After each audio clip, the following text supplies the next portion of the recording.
Les aventures de Clara en Nouvelle-Zélande, épisode 2, auto-sabotage et gentil message.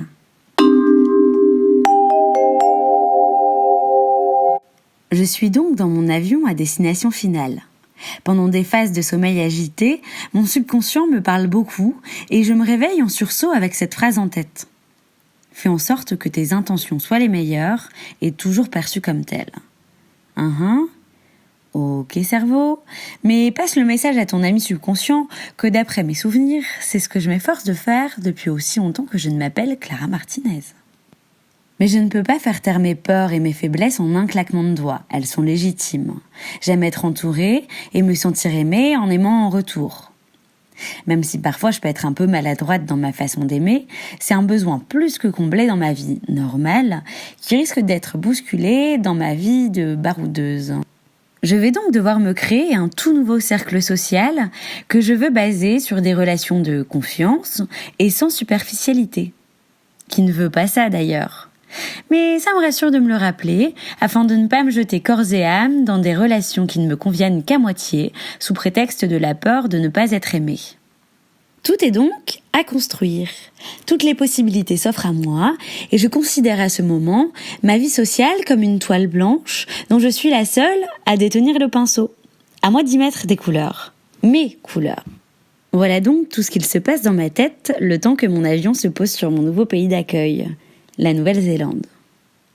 Je n'ai rien organisé, la seule chose que je sais, c'est que j'ai atterri à Wellington et que j'ai quelques jours pour m'acclimater, me remettre du décalage horaire, ouvrir un compte bancaire, acheter une carte SIM, un van pour être mobile et avoir un toit sur la tête où que j'aille. Pour le reste, tout est possible. Et c'est justement comme ça que je l'imagine, me laisser porter par l'instantané. J'ai confiance en la vie, et au détour d'une rencontre, d'une rue ou d'une auberge, je suis certaine qu'elle me réserve de belles surprises auxquelles je n'aurai qu'à tendre la main pour les saisir et les entretenir. Je n'ai donc aucun plan, même si, pour les premiers jours, je réserve une auberge de jeunesse, une première pour moi, dans laquelle j'espère trouver un peu de réconfort. Et comme je le disais, la vie est bien faite. En 3 jours, je rencontre un Lillois, qui me ramène à mes origines de cœur, et surtout une colocation de 18 personnes dans laquelle je passerai 3 semaines pour trouver le van de mes rêves. La vie en colocation, c'est tout nouveau pour moi. J'ai toujours vécu seule avec la croyance limitante que vivre avec d'autres personnes faisait perdre la possibilité d'avoir des moments à soi. Mais comme cette année est faite de défis, alors autant y aller franco. 18 personnes en colocation, c'est parti. Je débarque avec ma joie de vivre et ma curiosité sans limite pour tout le monde. S'en suivent quelques jours où je m'adonne à la découverte de chacun, individuellement, en gardant en tête que tout le monde est différent et que si l'on ne peut pas plaire à tout le monde ne peut pas nous plaire. Je sais aussi que je peux me faire confiance, mais que je ne peux pas faire confiance à tout le monde, mon passif étant là pour me le rappeler. Je décide donc de me connecter à mes intuitions, de faire confiance à mon instinct et de ressentir les gens intensément. C'est le meilleur moyen de me construire un cercle social rassurant, solide et aimant. Je trouve donc mes piliers dans la maison. Un Brésilien, 2 Français et 2 Allemands, n'excluant pas du tout mes autres colocataires, mais quelque chose de particulier me rapproche d'eux. Nous n'avons pas vraiment de relation de groupe, mais j'entretiens avec chacun des relations individuelles qui comblent chez moi certains besoins. L'écoute, l'échange, la tendresse, la répartie, la culture et la sensibilité. Tous ont leurs différences, mais leur point commun, c'est bien la bienveillance. C'est un tout et je m'y sens bien. Et pourtant, mon esprit de contradiction me dit de fuir.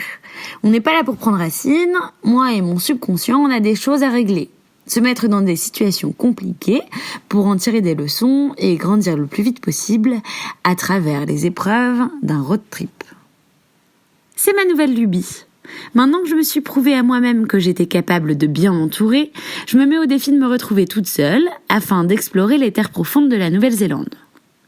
J'achète donc Jovi, mon van aménagé. Comme ça se présente comme la vie de rêve. La vie que l'on voit en photo sur Instagram avec des couchers de soleil à même son lit, perdu sur une plage au beau milieu de contrées inconnues et dépourvu d'habitation. Je participe d'ailleurs à cette représentation de la vie parfaite en publiant des photos sur les réseaux qui me représentent devant des paysages incroyables, le sourire aux lèvres, en immortalisant mes petits déjeuners les pieds dans l'eau ou en haut d'une montagne. Mais quand je manque de réseau, je suis coupée du monde.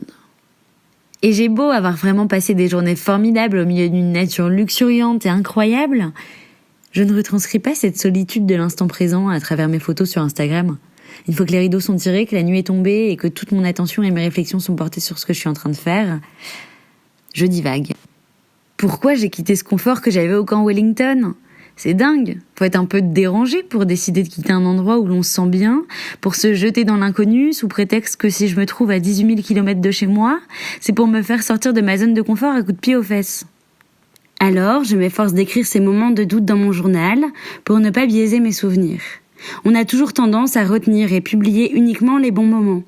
Mais je veux me rappeler que cette année sera faite d'épreuves et de remises en question.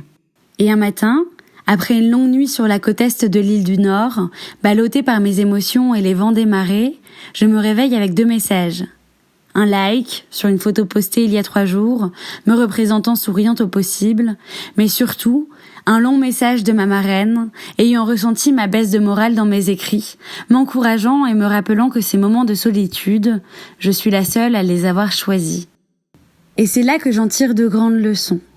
Sur Instagram et Facebook, les gens qui me suivent ont l'image d'un rêve éveillé, d'une Clara qui vit sa meilleure vie. Alors je reçois des messages m'enviant le fait que je ne dois avoir aucun problème, vénarde que je suis.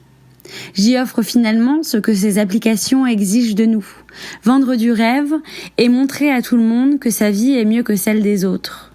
Mais ce que je n'offre pas, c'est bien mon introspection, que ma famille et mes amis lisent à travers mes récits, vivant avec moi, à travers mes pensées brutes et immédiates, les hauts et les bas. Je prends alors conscience de la superficialité de ces réseaux, mais surtout de l'utilité de mon journal.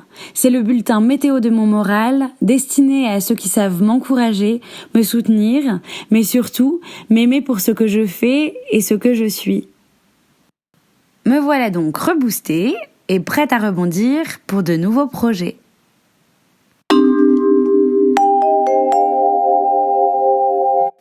Un podcast de Clara Martinez de la série bimensuelle Les aventures de Clara en Nouvelle-Zélande.